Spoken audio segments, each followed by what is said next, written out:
विद्यार्थी मित्र, आज आपण dissolution of partnership firm book keeping and अकाउंटन्सीचं हे जे प्रकरण आहे chapter number 3 dissolution of partnership firm भागीदारी संस्थेचे विसर्जन त्याला प्रविलयन किंवा समाप्ती असं सुद्धा म्हणतात. प्रविलयन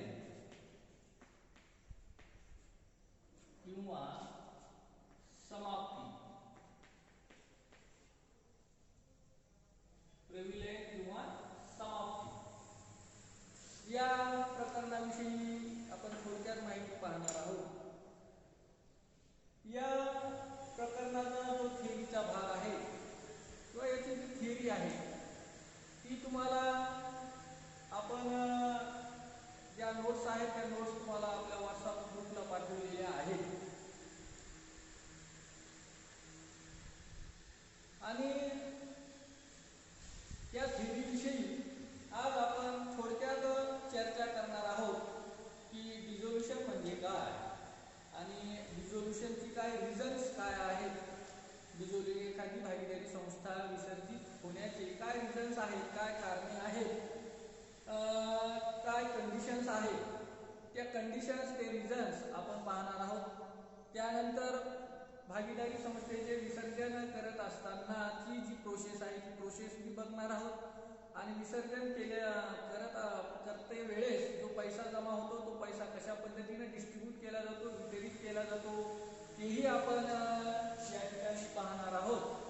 आणि त्यानंतर थोडक्यात आपण याचे जे डिझोल्युशनचे जे दोन प्रकार आहेत, types of dissolution, simple dissolution and dissolution under insolvency situation याविषयी एक थोडक्यात चर्चा करणार. आणि त्यानंतर जर्नल एंट्रीच्या संदर्भात आपल्याला एक रिव्हिजन करून जे अकाउंट्स आहेत, टाइप्स ऑफ अकाउंट्स किंवा क्लासिफिकेशन ऑफ अकाउंट्स, त्यामध्ये personal account, impersonal account, real account, nominal account त्याविषयीची थोडक्यात माहिती आणि रूल्स त्याचे जे आहेत ते बघणार आहोत. तर डिझोल्युशनची थिअरी तुम्हाला मी यापूर्वी लिहून दिलेली आहे, व्हॉट्सअपला आपल्या पाठवलेली आहे की काय थिअरीचा भाग आहे. याची एक डेफिनेशन आपण बघूया. थिअरी तर तुम्हाला लिहून दिलेली आहे. याची डेफिनेशन आहे what is mean by dissolution. तर dissolution means the end of the partnership firm. Definition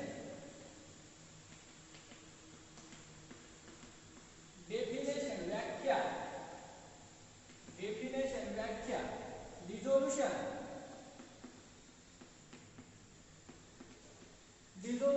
the end of the partnership firm. Dissolution means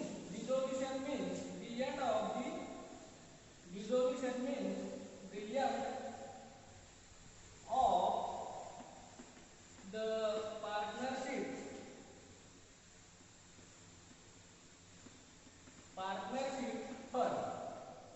partnership firm. He dissolution ची काय आहे, डेफिनेशन आहे, सोपी अशी डेफिनेशन आहे. Dissolution means the end of the partnership firm म्हणजे भागीदारी संस्थाचा शेवट करणे किंवा भागीदारी संस्था बंद करणे म्हणजे भागीदारी संस्थेचे विसर्जन होय किंवा भागीदारी संस्थेचे प्रविलयन होय किंवा भागीदारी संस्थेची समाप्ती होय. तर त्याचे जे रिझन्स आहेत ते रिझन्स आता आपण थोडक्यात पाहूया किंवा कंडिशन्स पाहूया. Reasons of partner dissolution. Reasons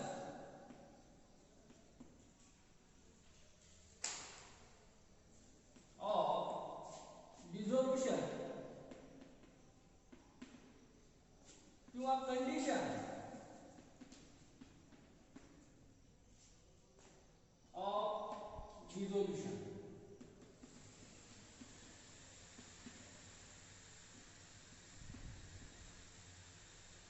reasons of dissolution किंवा कंडिशन्स ऑफ डिझोल्युशन की डिझोल्युशनचे काय रिझन आहे, काय कारणे आहेत किंवा कंडिशन्स काय आहेत, ते आपण पाहणार आहोत. त्यामध्ये फर्स्ट आपण कंडिशन पाहिलेली आहे किंवा तुम्ही नोट्स लिहून घेतल्या असतील. त्यामध्ये या पद्धतीच्या ज्या नोट्स आहेत त्या नोट्स तुम्हाला व्हॉट्सअपला पाठवलेल्या आहेत. त्या नोट्स तुम्ही व्यवस्थित स्वतःच्या रजिस्टरमध्ये लिहायच्या आहेत स्वतंत्र रजिस्टरमध्ये. त्यामध्ये फर्स्ट कंडिशन होती when all partners agree to dissolve the firm, की when all partners agree to dissolve the firm, ज्यावेळेस सर्व पार्टनर्स हे ॲग्री होतात, मान्य होतात स्थापन केलेली भागीदारी संस्था विसर्जन करण्यास, त्यावेळेस त्या भागीदारी संस्थेचं विसर्जन केल्या जातं. ही एक त्याची कंडिशन आहे किंवा रिझन आहे. सेकंड रिझन आहे when the period of the firm is expire. एखाद्या विशिष्ट पिरियड पुरती, एखाद्या विशिष्ट कालावधीपुरती जर एखादी भागीदारी संस्था स्थापन केली असेल आणि तो विशिष्ट कालावधी पूर्ण झाल्याच्या नंतर ती भागीदारी संस्था ऑटोमॅटिक डिझॉल्व होत असते किंवा समाप्त होत असते. थर्ड रिझन आहे when the firm is formed for specific venture and the venture is completed. एखाद्या विशिष्ट उद्देशासाठी, व्हेंचरसाठी, पर्पजसाठी एखादी भागीदारी संस्था स्थापन झालेली असेल आणि तो पर्पज, तो व्हेंचर, तो उद्देश, तो हेतू पूर्ण झाल्याच्या नंतर ती भागीदारी संस्था ही डिझॉल्व होत असते किंवा बंद होत असते. नेक्स्ट रिझन आहे when one or more partner declared insolvent. When one or more partners declared insolvent, जेव्हा एक किंवा एकपेक्षा जास्त पार्टनर्स हे इनसॉल्व्हंट होतात. आता सॉल्व्हंट आणि इनसॉल्व्हंट हे आपण 11वीला शिकलेलो आहोत. सॉल्व्हंट म्हणजे काय तर सक्षम भागीदार. सॉल्व्हंट म्हणजे काय? सक्षम भागीदार. आणि इनसॉल्व्हंट म्हणजे असक्षम भागीदार. सक्षम कशाला म्हणतात आणि असक्षम कशाला म्हणतात? तर solvent partners means excess of assets over liabilities. Excess of assets over liabilities. He is person solvent person. He is person solvent person. ज्या पर्सनची, ज्या व्यक्तीची संपत्ती देयतेपेक्षा जास्त आहे, excess of assets over liabilities, त्या पार्टनरला सॉल्व्हंट पार्टनर म्हणतात. आणि इनसॉल्व्हंट पार्टनर ज्या पार्टनरची देयता ही संपत्तीपेक्षा जास्त आहे, म्हणजे त्याच्याकडे जेवढी प्रॉपर्टी आहे, जेवढी संपत्ती आहे त्यापेक्षा त्याला देणी जास्त आहे. Excess of liability over assets, he is person insolvent person. तर ज्यावेळेस एक किंवा एकापेक्षा जास्त पार्टनर्स किंवा भागीदार हे इनसॉल्व्हंट होतात त्यावेळेस भागीदारी संस्था ती ऑटोमॅटिक डिझॉल्व होत असते. त्यानंतर when the business of the firm is illegal the firm is compulsory dissolve. जर एखादी फर्म ही इल्लीगल आहे, बेकायदेशीर आहे असेल, तर त्यावेळेस ती संस्था, ती भागीदारी संस्था कंपल्सरी आहे, बंद करणे बंधनकारक आहे.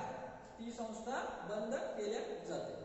आणि लास्ट याचं जे रिझन किंवा कंडिशन आहे, when the partnership is at will it can be dissolved by any partner giving a 14 days notice in writing to all the other partners of his intention to dissolve the firm.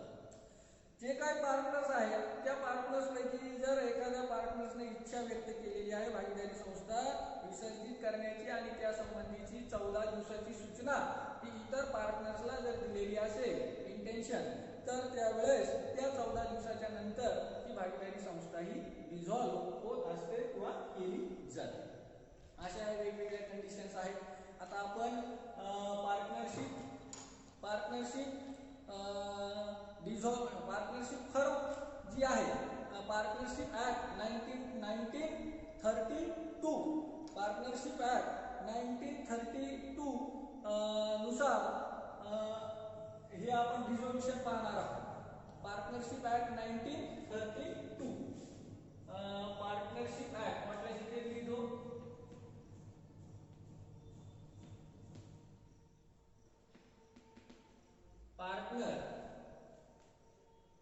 Partnership act 1932, partnership act 1932 section 48, section 48 नुसारच या भागीदारी संस्थेचं हे विसर्जन होत असते. Section 48, partnership act 1932 section 48, section 48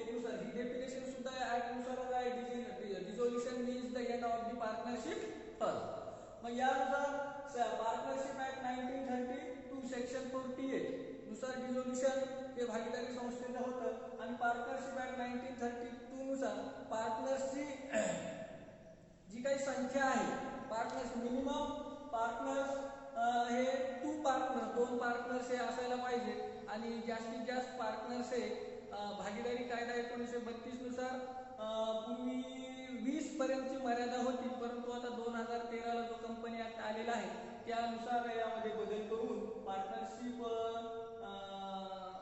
किंवा partner जी आहे जास्तीत जास्त मॅक्झिमम स्ट्रेंथ जी आहे ती आता 50 केलेली आहे. सुरू 2013 पूर्वी ती 20 होती. 2000 कंपनी ऍक्ट 2013च्या कायद्याच्या पूर्वी 20 होती, आता ती 50 झालेली आहे.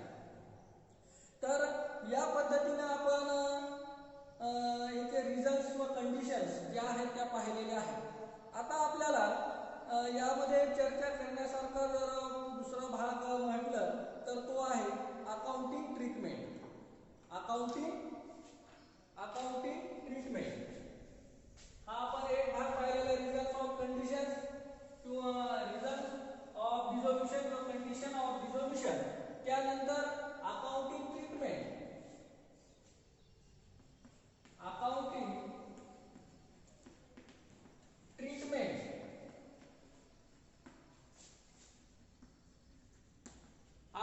ट्रीटमेंट याची काय आहे.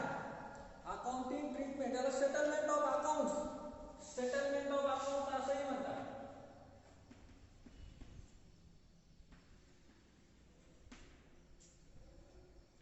Settlement of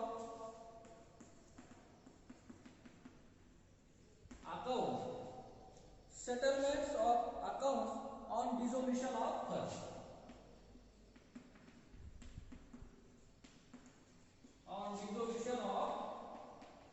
firm. Accounting treatment or settlements of accounts on dissolution firm की याची अकाउंटिंग ट्रीटमेंट कशी आहे. कशाची. विसर्जनाची. भागीदारी संस्थेच्या विसर्जनाची अकाउंटिंग ट्रीटमेंट कशी आहे. तो सेटलमेंट ऑफ अकाउंट्स कशा पद्धतीने आहे ते आपल्याला पाहायचं आहे. त्यामध्ये ती amount realisation is applied in settlement of firm's डेब्ट as per priority of payment given in section 48 of the partnership act 1932 as follows. 1932 च्या कायद्यानुसार कलम 48 नुसार ज्या याच्या सेटलमेंट्स आहेत किंवा स्टेप्स आहेत त्या आपल्याला आता डिझोल्युशनच्या पाहायच्या आहेत आणि ती ट्रीटमेंट कशा पद्धतीने अकाउंटची केली जाते ते या ठिकाणी आपल्याला पाहायचं आहे. त्यामध्ये फर्स्ट किंवा जो काही समजा भागीदारी संस्थेचं विसर्जन करून जो काही पैसा जमा होईल मग जमा झालेल्या पैशापैकी कशा पद्धतीने पैसा खर्च केला जातो मग त्यामध्ये प्रियोरिटी कशाला दिली जाते, प्राधान्यक्रम कशाला दिला जातो हे आपल्याला या ठिकाणी पाहायचं आहे. त्यानुसारच आपल्याला पुढे याचा सोल्युशन मध्ये डिझोल्युशन ऑफ पार्टनरशिप फर्मचं जे सोल्युशन आपण तयार करणार प्रॉब्लेम त्यावेळेस या प्रियोरिटीनुसारच आपल्याला त्या अमाऊंट्स ज्या आहेत त्या पेड कराव्या लागतात. तर फर्स्ट जो पैसा जमा होईल त्यावेळेस फर्स्ट प्रियोरिटी आहे टू पे डिझोल्युशन एक्सपेन्सेस.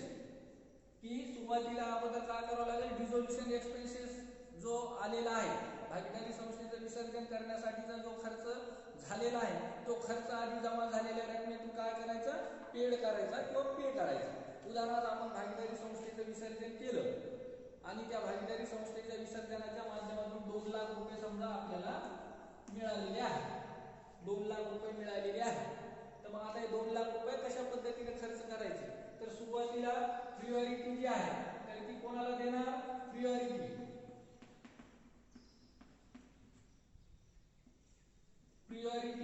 ही कशी देणार तर फर्स्ट डिझोल्युशन एक्सपेन्सेस.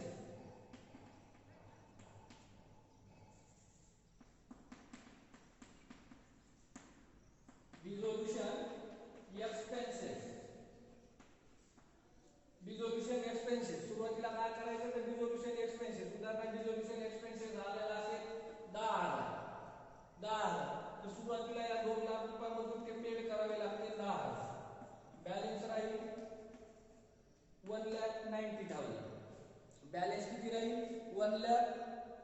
20,000. त्यानंतर second to pay third party liability. त्यानंतर कोणाचे पैसे पेड करायचे? Third party liability. Third party liability. Third party liability for example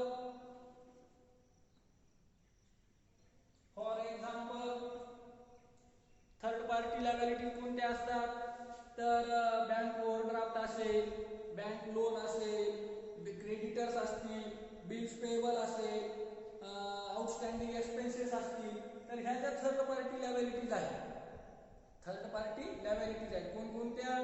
तर क्रेडिटर्स, बिल्स पेएबल, त्यानंतर bank overdraft, bank loan, partners loan, त्यानंतर आउटस्टँडिंग एक्सपेन्सेस, त्या ज्या थर्ड पार्टी आहेत त्यांची जी काही देणं आहे ते देणं द्यावं लागेल. फॉर एक्झाम्पल समजा इथे जर थर्ड पार्टी लायबिलिटीचं 1,00,000 रुपये देणं आहे, 1,00,000, तर यामधून काय होईल? 1,00,000 मायनस होतील, बॅलन्स हे 90,000 राहील. बॅलन्स किती राहील? 90,000 राहील. मग या ठिकाणी तुम्हाला हे एक माहित असणं आवश्यक आहे. क्रेडिटर्स म्हणजे कोण? क्रेडिटर्सला आपण मराठीत धनको म्हणतो. ज्यांनी त्या पार्टनरशिप फर्मला काही लोन दिलेलं आहे, कर्ज दिलेलं आहे, मग ते त्या फर्मचे काय झाले? कर्ज देणारे क्रेडिटर्स झाले. मग त्या क्रेडिटर्सला त्यांचं कर्जची रक्कम जी आहे या मिळालेल्या रकमेतून परत करावी लागेल. त्याच पद्धतीने बिल्स पेएबल, आपण जर कोणाकडून पैसे घेतले तर एक बॉन्ड सारखा एक दस्तावेज राहतो, प्रो फॉर्मा राहतो, एक सर्टिफिकेट राहते, त्याला बिल्स पेएबल म्हणतात. असे जर काही बिल्स पेएबल असतील, देयपत्र असतील, तर त्यांची काही देणी असेल तर ती देणी परत करावी लागेल. त्यानंतर बँक ओव्हरड्राफ्ट म्हणजे बँक अधिविकर्स. बँक अधिविकर्स याला इंग्रजीत म्हणतात बँक ओव्हरड्राफ्ट. ही बँक ओव्हरड्राफ्ट किंवा बँक अधिविकर्स ही सवलत फक्त करंट अकाउंट असणारे जे व्यापारी किंवा संस्था आहेत किंवा व्यापारी आहेत अशांनाच ही बँक ओव्हरड्राफ्ट सवलत दिली जाते. चालू खात्यावर दिली जाणारी ही सवलत आहे, करंट अकाउंटवर दिली जाणारी ही सवलत आहे. मग बँक ओव्हरड्राफ्ट म्हणजे काय? तर त्यांच्या चालू खात्यावर जी काही बँकेमध्ये ठेव आहे त्या ठेवीपेक्षा जास्त पैसे जर बँकेने दिले, ठेवीपेक्षा जास्त पैसे सुद्धा बँक ती सवलत देत असते.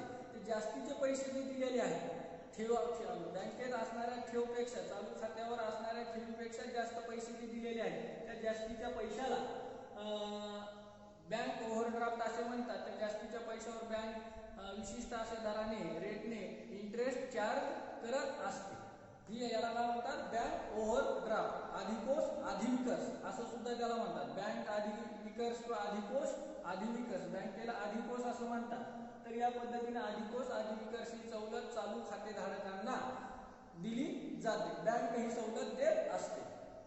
त्यानंतर बँक लोन असेल ते परत करावं लागतं. आउटस्टँडिंग एक्सपेन्सेस असतील, काही जर अदत्त खर्च असेल, आउटस्टँडिंग एक्सपेन्सेस म्हणजे अदत्त खर्च. मग अदत्त खर्च म्हणजे काय? उदाहरणार्थ तुम्ही किंवा या फर्मसाठी 20,000 रुपयाचा काही कच्चा माल, रॉ मटेरियल विकत घेतलं तर रॉ मटेरियलला खर्च किती झाला? 20,000, 20,000. परंतु तुम्ही खर्च केला तेव्हा ती वस्तू, कच्चा माल घेतला तेव्हा 10,000 दिले रोखमध्ये, कॅशमध्ये, आणि 10,000 द्यायचे राहिलेले आहेत. 10,000 द्यायचे राहिलेले आहेत आणि 10,000 दिले. पण जे 10,000 द्यायचे राहिलेले आहेत त्याला काय म्हणतात? Outstanding expenses. अदत्त आहे, देणं आहे. अदत्त आहे, देणं आहे म्हणजे काय? ते आउटस्टँडिंग एक्सपेन्सेस. तो आउटस्टँडिंग एक्सपेन्सेस या सेकंड स्टेपमध्ये किंवा सेकंड टाइमला सुरुवातीला डिस्ट्रीब्युशन एक्सपेन्सेस, त्यानंतर या रकमेतून हे अदत्त खर्च, आउटस्टँडिंग एक्सपेन्सेस अशा पद्धतीच्या काही जर थर्ड पार्टी लायबिलिटीज असतील तर त्या लायबिलिटीज पेड कराव्या लागतात. त्यानंतर to pay loans taken from partner. त्या भागीदारी संस्थेचे, त्या पार्टनरशिप फर्मचे जे पार्टनर्स आहेत त्यापैकीच काही पार्टनर्सनं जर एक्स्ट्रा काही लोन दिलेलं असेल आपल्याच फर्मसाठी लोन दिलेलं असेल, फर्मला काही आवश्यकता आहे भांडवलाची आणि किंवा पैशाची, आणि त्यावेळेस जर पार्टनरनंच लोन दिले तर ते पार्टनर्सचं लोन हे परत करावं लागतंय. त्यानंतर टू पार्टनर्स कॅपिटल, त्यानंतर सुद्धा जर ते पैसा काही शिल्लक राहिला, तिथं पैसा काही शिल्लक राहिला तर त्यामधून मग पार्टनर्सचं जे कॅपिटल आहे त्यांनी गुंतवलेले इन्व्हेस्ट केलेले त्या फर्ममध्ये तर ते कॅपिटल परत करावं लागतंय. कॅपिटल परत केल्याच्या नंतर सुद्धा जर काही पैसे शिल्लक असतील तर त्यावेळेस after paying all liabilities partners loan and capital balance is any to be distributed among the partners in their profit sharing ratio. तर त्या पार्टनर्सचं कॅपिटल दिल्याच्या नंतर सुद्धा जर काही पैसे शिल्लक राहत असतील त्या फर्मचे तर त्यावेळेस ते संबंधित जे पार्टनर्स आहेत त्यांचा जो प्रॉफिट शेअरिंग रेशो असेल संस्था स्थापन करताना जो ठरलेला असेल प्रॉफिट शेअरिंग रेशो त्या रेशो प्रमाणे त्यांना ती जी बॅलन्सिंग अमाऊंट असेल ती बॅलन्सिंग अमाऊंट ही रिफंड केली जाते. तर या पद्धतीने ही प्रायोरिटी दिली जाते की संस्थेचं विसर्जन झाल्याच्या नंतर कशा पद्धतीने जमा झालेला पैसा हा रिफंड करायचा आहे. त्यानंतर अकाउंटिंग प्रोसिजर की आता डिझोल्युशन जे आहे डिझोल्युशनच्या 2 प्रोसिजर आहेत डिझोल्युशनचे. अकाउंटिंग प्रोसिजर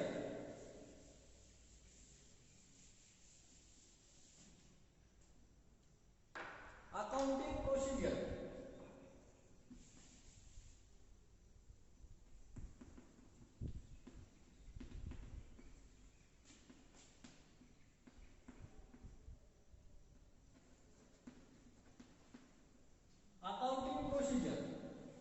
अकाउंटिंग प्रोसिजर यामध्ये काय 2 मेथड्स आहेत 2 मेथड्स आहेत अकाउंटिंग प्रोसिजरच्या 2 मेथड्स आहेत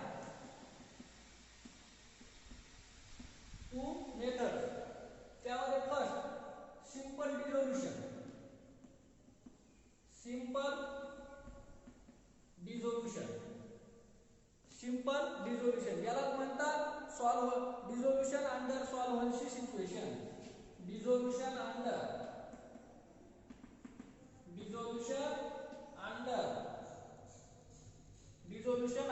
सॉल्व्हन्सी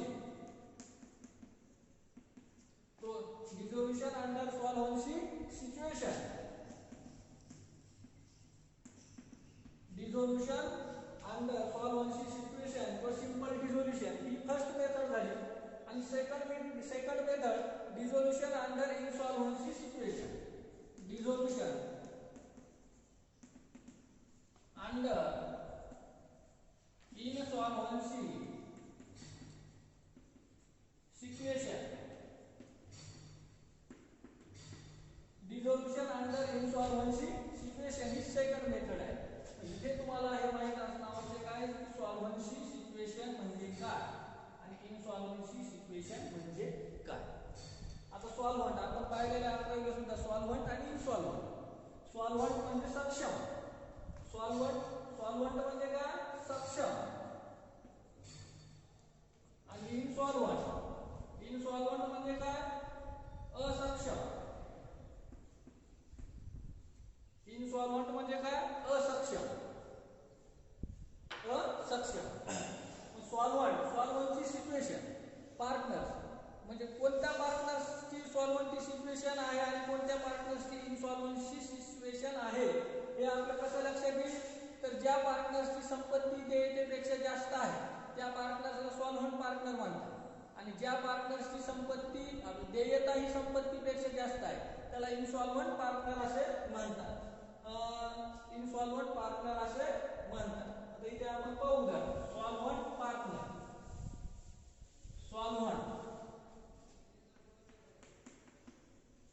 सॉल्व्हंट पार्टनर सक्षम भागीदार.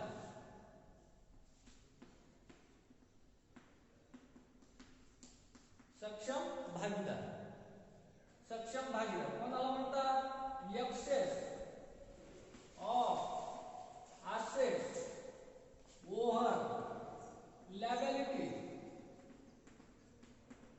Excess of assets over liability.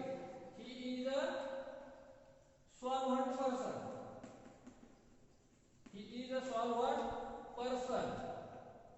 हा सॉल्व्हंट पर्सन आहे.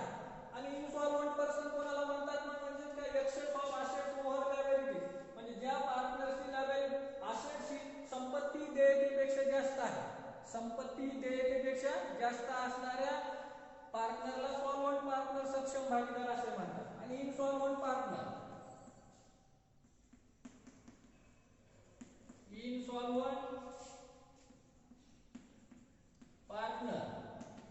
असक्षम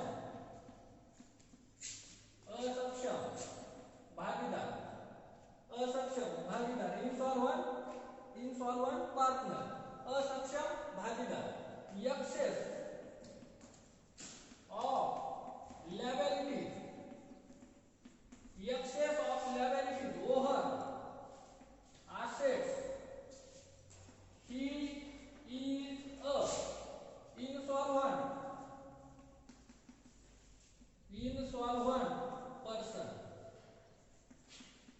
insolvent person. Excess of liabilities over assets. He is a insolvent person. म्हणजे हा असक्षम भागीदार आहे. याची देयता ही जास्त आहे संपत्तीपेक्षा. म्हणजे याच्याकडे प्रॉपर्टी जितकी आहे त्याच्यापेक्षा याला देणी जास्त आहे देणं. त्यावेळेस या पार्टनरला काय म्हणतात? इनसॉल्व्हंट पार्टनर असे म्हणतात. हा असक्षम आहे. हा काय आहे? असक्षम आहे. तर मग या सिंपल डिझोल्युशन मध्ये आपल्याला चार अकाउंट हे तयार करावे लागतात. 4 लेजर हे तयार करावे लागतात. कोणकोणते आहेत? Realisation account.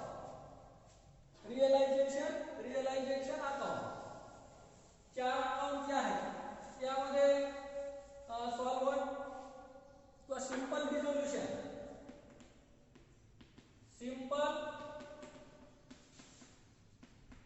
डिझोल्युशन यामध्ये कोणकोणते लेजर तयार करावे लागतात? Realisation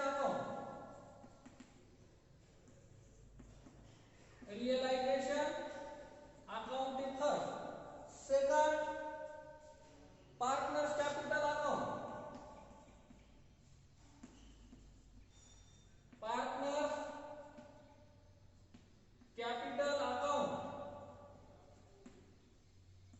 third partners current account.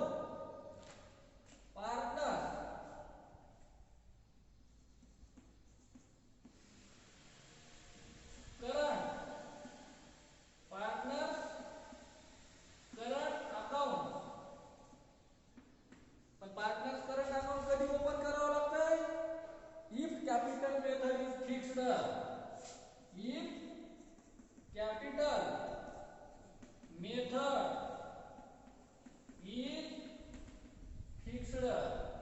जर कॅपिटल मेथड फिक्स्ड असेल, स्थिर भांडवल पद्धत असेल तरच पार्टनर्स करंट अकाउंट ओपन करावे लागतात. एरवी करण्याची आवश्यकता नाही. पार्टनर्स कॅपिटल अकाउंट्सला ट्रान्झॅक्शन पूर्ण करता येतात. फ्लक्च्युएटिंग मेथड असेल तर किंवा परंतु जर फिक्स्ड मेथड असेल तर मग मात्र पार्टनर्स करंट अकाउंट हे ओपन करावे लागतात. Last cash or bank account. Cash or bank account या पद्धतीने हे 4 अकाउंट्स हे ओपन करावे लागतात सिंपल मेथड मध्ये. आता आपण सुरुवातीला सिंपल डिझोल्युशन किंवा डिझोल्युशन अंडर सॉल्व्हंट सिच्युएशन याविषयीचे प्रॉब्लेम पाहणार आहोत. सिंपल डिझोल्युशन किंवा डिझोल्युशन अंडर सॉल्व्हंट सिच्युएशन याविषयीचे प्रॉब्लेम आपण पाहणार आहोत. त्यामध्ये आपल्याला हे 4 लेजर तयार करावे लागतात. सिंपल डिझोल्युशन किंवा डिझोल्युशन अंडर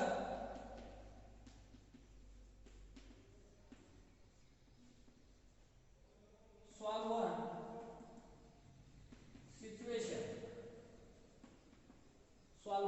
सिच्युएशन याचे आपण 4 लेजर किंवा अकाउंट तयार करावे लागतात. Realisation account, partners capital account, partners current account जर कॅपिटल मेथड फिक्स्ड असेल तर, अन्यथा नाही. आणि कॅश ऑब्लिक बँक अकाउंट. आता यामध्ये मित्र आपल्याला जर्नल एंट्रीचा जो भाग झालेला आहे 11वीला तो या ठिकाणी खूप उपयोगी येणारा असा हा भाग आहे. तर त्याविषयीचा एक छोटासा जो व्हिडिओ आहे किंवा त्याविषयी आपण थोडक्यात चर्चा ही करणार आहोत. क्लासिफिकेशन ऑफ अकाउंट्स त्याविषयीची चर्चा आपण नेक्स्ट पिरियडला करूया. या ठिकाणी आपण थांबू. धन्यवाद.